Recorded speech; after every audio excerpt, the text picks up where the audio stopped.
mga kamigos, another day, another vlog. Ay unbox pala tayo yung na-order natin galing Timo. Isang drone.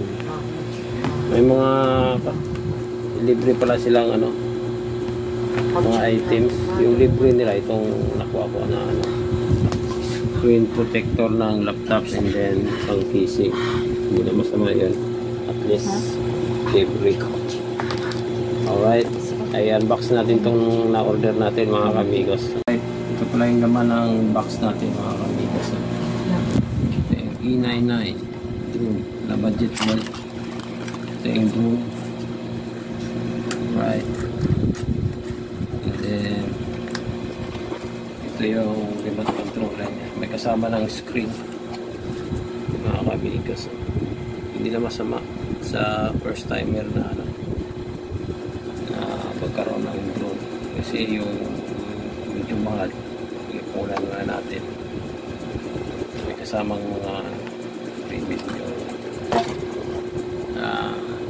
cable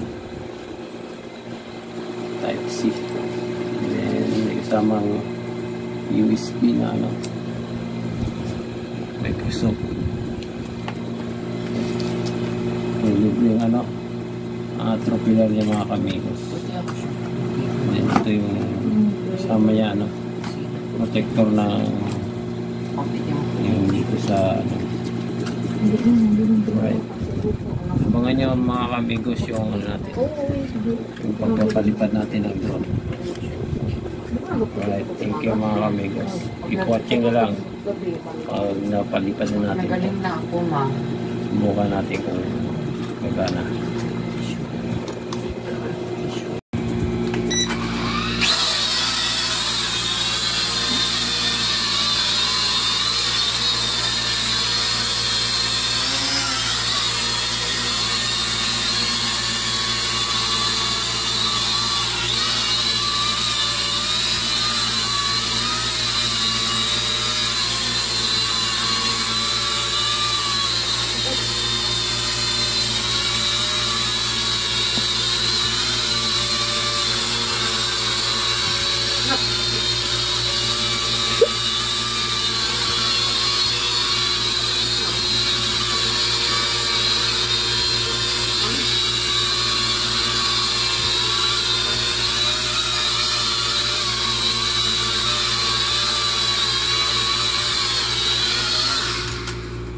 Magala kong stop pa.